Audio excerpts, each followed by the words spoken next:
we are starting a brand new segment for you all known as No House Siege. I believe I've got that correct. Yeah, that is true. That's exactly how we call it. Every few play days, I'll be bringing something straight to your screens to break it down a little bit, whether it's with the gang or a little bit more educational today. We're going to break down Flores and the impact that he's had. Getting the job done often requires a creative approach.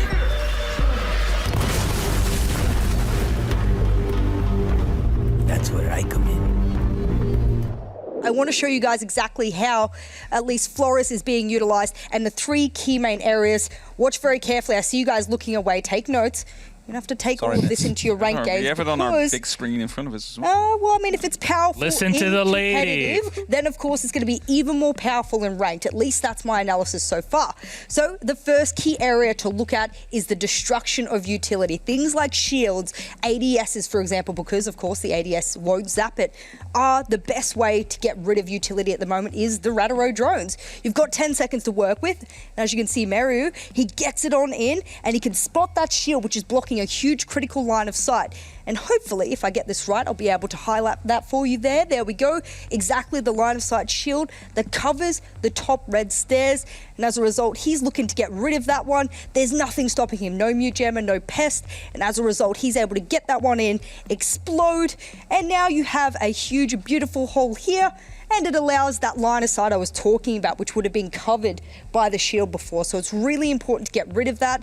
Once you have that, the wall's already opened up. You have direct access to multiple lines of sight. And one Rataro drone was able to do a heck of a lot of damage. So destruction-wise, super powerful. One of the best ways, at least I feel, the Rataro drone can be used. And it's a good showing for Mario, who's just joined the gang, to show that he can also get in the meta really quickly and show that Flores can really, really work.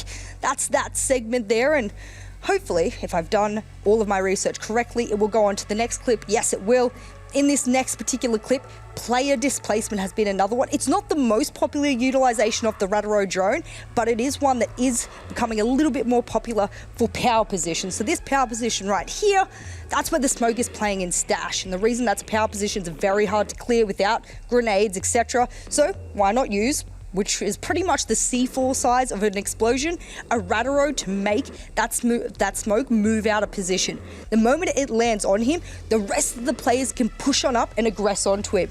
Now, rather than him tucking really close here in stash, he's having to move over into this angle, which allows the attackers to aggress onto him in a very direct manner, which means he is able to be killed rather quickly. He uses the smoke to abate, but that's not enough. That Rataro drone, just a singular one, has done a massive amount of damage by moving that player out of the power position. So yet again, another really awesome utilization of the Rataro drone.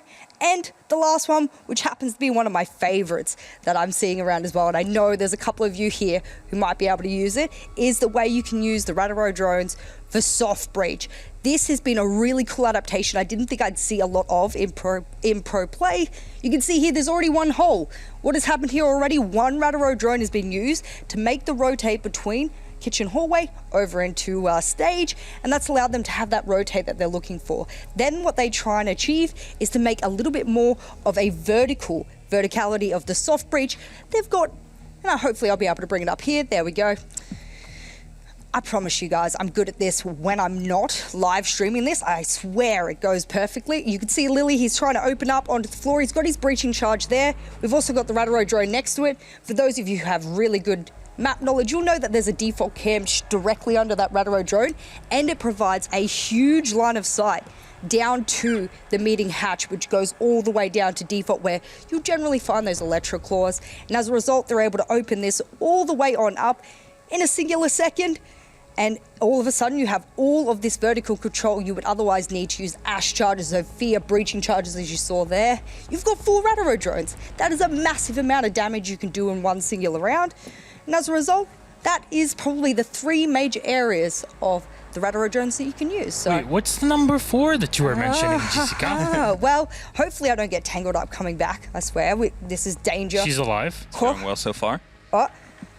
And she sits. So what's the 4th one? I'm curious. I mean, the entire time we're seeing all of those things happen on the screen, they're also collecting intel. I mean, it's just a secondary, easy, positive aspect of the Rataro drone.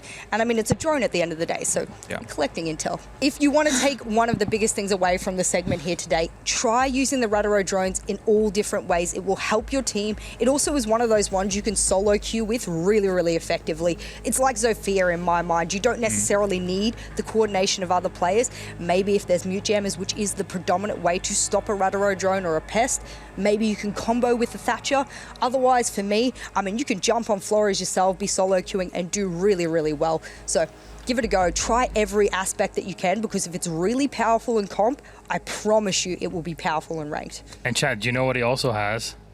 AR-33 angled grip. We totally forgot to bring that up. You know what? Do we He's still got an have that? AR-33 Do we have that with clip? angle grip on it. I'm sorry, but that on its own, I am sold on this one. If we have a little It's a magic graphic word for it. for you guys at the moment. Yes, There it is. nice. There we go. Exactly what he has to work with. If you guys are a little bit worried that he doesn't have the firepower, don't worry. As we said, AR-33 comes with the angle grip. If you're wondering what weapon that is, it's the same one that Thatcher uses predominantly. And then you've got the DMR if you want to be a pack-a-punch. It is, both of those weapons have been used in competitive play in all regions. So don't feel like you just have to use the AR-33. The GSH is the pistol. You've got the Claymore, and then of course you've got the flashes. I think the flashes make him incredibly powerful, because then you get rid of the Surya gates, get your drone into really key positions. All of a sudden you have almost nothing stopping you. He does everything you need him to do, and that's why he's been such a powerful operator in competitive play. And do you see him banned? Do you see him picked quite a bit? I cannot see more of Flores in competitive play.